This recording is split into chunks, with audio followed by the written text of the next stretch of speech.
Bonjour. Vous êtes journaliste, écrivain, spécialiste de la Russie. Vous avez publié un essai, l'Ukraine, une histoire entre deux destins. C'est aux éditions Bartia. Dans ce livre, 700 pages, vous sondez les paradoxes et la complexité de l'Ukraine. Vous dites que l'Ukraine et la Russie sont des peuples siamois. Est-ce que cette séparation ne peut ou ne pouvait que se faire dans la douleur ? Généralement, oui. Lorsque l'on sépare des siamois, il faut une opération chirurgicale. On la fait sous anesthésie. Là, il n'est pas possible d'avoir de l'anesthésie. Elle se fait forcément dans la douleur. Peut-être n'aurait-elle pas dû prendre les formes qu'elle prend aujourd'hui. Vous trouvez que Vladimir Poutine va trop loin? On parle de civils, 300 morts probablement dans les décombres d'un théâtre à Mariupol. On parle de bombes au phosphore blanc. Vous savez, là, on est dans l'imprécision la plus absolue. Dernièrement, il y avait un autre théâtre qui avait été touché. On disait qu'il y avait des centaines de morts. Finalement, il n'y a pas eu des centaines, il y a eu un blessé. On est dans une guerre. Et la guerre s'accompagne évidemment d'une guerre de l'information. Et là, je crois qu'on fait beaucoup confiance aux médias ukrainiens qui ont intérêt, bien entendu, à exagérer les choses. De la même manière que les médias russes, que l'on n'entend pas, parce que chez nous, on ne peut pas les capter, exagèrent dans l'autre sens. Mais il est très difficile de savoir réellement ce qui se passe sur place. S'agissant de l'Ukraine, vous pensez, il me semble avoir compris dans votre ouvrage que pour vous, l'erreur de l'Ukraine est de se concevoir comme un État-nation. Non, je ne crois pas que ce soit réellement cela. L'État-nation, il peut s'imposer au bout d'un certain temps.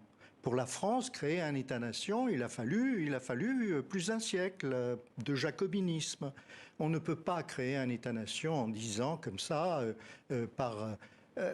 automatiquement, on ne peut le faire que par une violence contre sa propre population. Donc c'est la violence de l'Ukraine dont vous parlez. La violence de l'Ukraine. Les disparités. Précédemment, bien entendu, à la violence qui est exercée aujourd'hui par la Russie. Les disparités régionales en Ukraine sont si fortes que cela? Oui, elles sont très fortes, oui.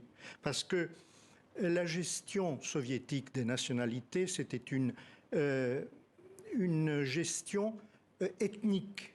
Chacun avait sa nationalité, quel que soit l'endroit de l'Union soviétique où il se trouvait. Ce qui fait que les nationalités étaient dispersées sur l'ensemble du territoire. En Ukraine, il y avait 17% de Russes ethniques. Ces 17% de Russes ethniques n'étaient pas ukrainiens au départ. Ils peuvent le devenir, bien entendu.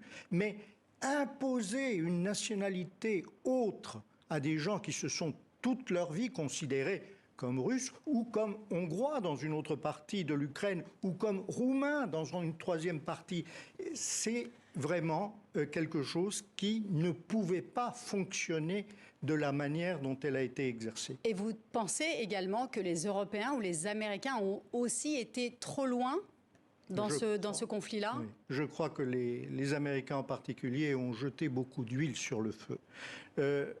Pour un pays comme cela, même si on cherche à créer un État-nation, l'autonomie de certaines régions n'est pas contradictoire. Vous savez, il y a des pays qui se considèrent comme des États-nations et qui ont des autonomies très fortes avec des langues différentes. La Suisse, la Belgique, d'une certaine manière l'Espagne, mais même le Royaume-Uni. Et pourquoi l'Ukraine serait le seul pays du monde, enfin de l'Europe, à refuser une autonomie qui permettrait justement la pacification et peut-être progressivement la fusion des deux entités? C'est la question que tout le monde se pose. Quel scénario de sortie vous voyez, vous? Bon, je crois que toutes les guerres se terminent. Ça, c'est acquis. Mais comment? Comment? Par la négociation, parce qu'il n'y a pas d'autre solution. Je crois qu'aujourd'hui, les Russes ont des objectifs. On ne sait pas réellement lesquels.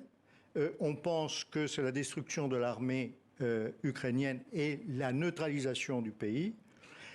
À partir du moment où le gouvernement ukrainien accepte une forme de neutralité, où les Européens et les Américains ne continuent pas à pousser l'Ukraine à résister au-delà de ses capacités. C'est-à-dire qu'il faut cesser les armes, il faut cesser d'envoyer les armes, c'est ce que vous dites? De toute manière, le jour où il n'y aura plus de combattants, les armes seront inutiles. Je crois que là, on est dans une guerre qui prévoit, du point de vue russe, l'élimination de l'armée ukrainienne.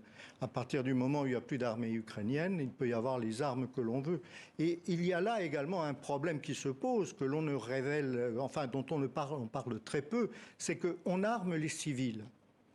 Mais si on arme les civils deviennent des combattants. Dans ce cas, la notion de civil tué perd beaucoup de son sens. Merci beaucoup Pierre Laurin d'avoir répondu à nos questions. Merci à vous.